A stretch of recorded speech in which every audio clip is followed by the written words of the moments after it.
தாய் தந்தை உறவுகள் என அனைத்தையும் இழந்து, சொத்து தொழில் சொந்த வீடு என அத்தனையும் அழிந்து, நொந்து நொடிந்து போய் வீழ்ந்து எழ வலுவின்றி வாழ்வின் ஏதோ ஒரு தருணத்தில் உள்ளத்தின் ஆழத்தில் கடுகுமணி போல் எழுந்த நம்பிக்கை வளர்த்து, கொஞ்சம் நிதானித்து நான் இழந்த யாவற்றையும் சரி செய்ய எண்ணும் முன்னே மீண்டும் என் தலைக்கு மேல் வெடிகுண்டுகள்.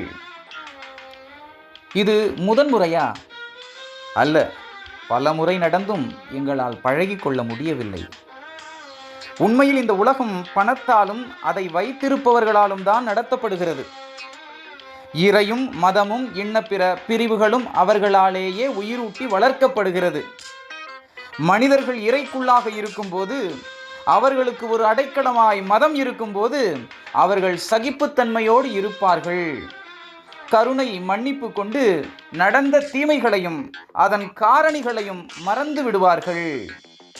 இறைவன் தண்டிப்பார் என்று தன் சக்திக்கு மீறிய காரியம் என கருதி இறைவன் மேல் பாரத்தை போட்டு, இறைவா அவர்களை காப்பாற்றும் என்று அடுத்த வேலை பார்க்க சென்று விடுவார்கள் என்பதை உணர்ந்த பணம் படைத்தவர்கள் படைக்கிறார்கள் இந்த உலகை தங்களுக்கு ஏற்றாற்போல்.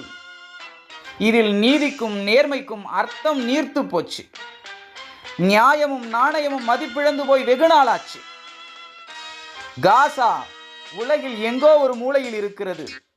அங்கு நடக்கும் துன்பங்கள், மனித உரிமை மீறல்கள் நம்மை எந்த விதத்திலும் பாதிக்கவில்லை. ஆகையால் அதை பற்றி நாம் ஏன் கவலை கொள்ள வேண்டும்? காசாவில் நடப்பது ஒரு முன்னோட்டம்.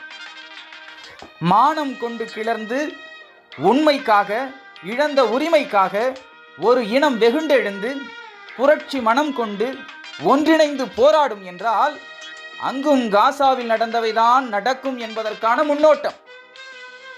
இங்கே அதிகாரமும் வசதியும் இருந்தால் போதும், பரந்து விரிந்த பூமி பந்தில் எந்த மக்களின் உரிமையையும் அவர்கள் தம் நிம்மதியையும் தங்கு தடையின்றி பறித்துவிட முடியும்.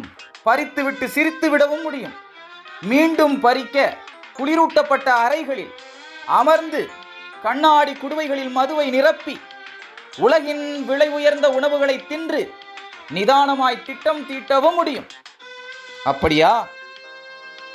பணம் படைத்தவன் உலகை படைத்தவன் போல் உயர்ந்து நிற்கிறான். அவன் பணத்திற்கு இருக்கும் மதிப்பு மனித உயிர்களுக்கு இல்லாமல் போனதே.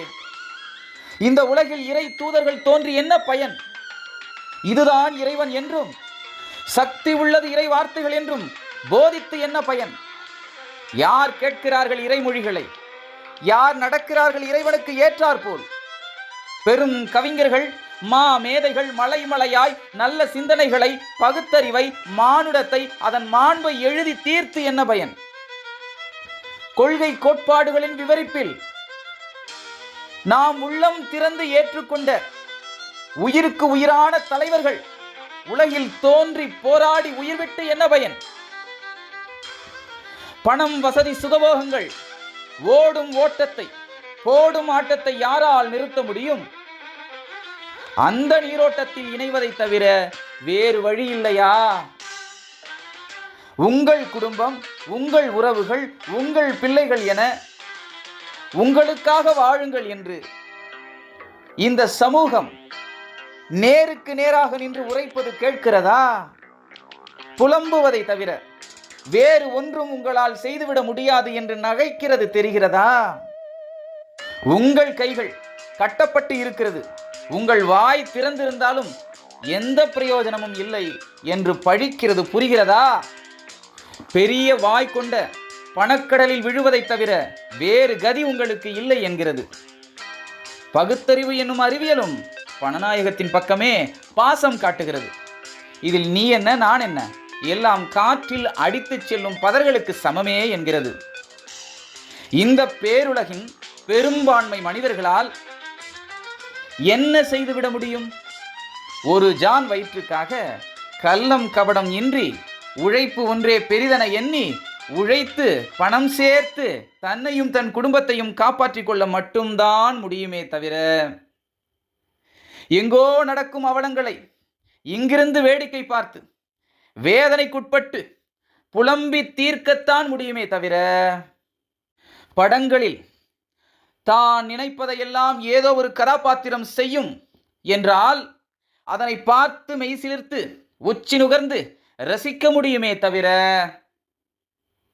சமூக வலைத்தளங்களில் பொதுவெளியில் பேச முடியாத, ஏன் நம் குடும்பத்தில் கூட உரையாட முடியாத இது போன்ற காரியங்களை சொல்லி ஆந்து கொள்ள முடியுமே தவிர வேறென்ன பெரிதாய் செய்துவிட முடியும் என்று கதைக்கிறது பணம் படைத்தவனின் மனசாட்சி.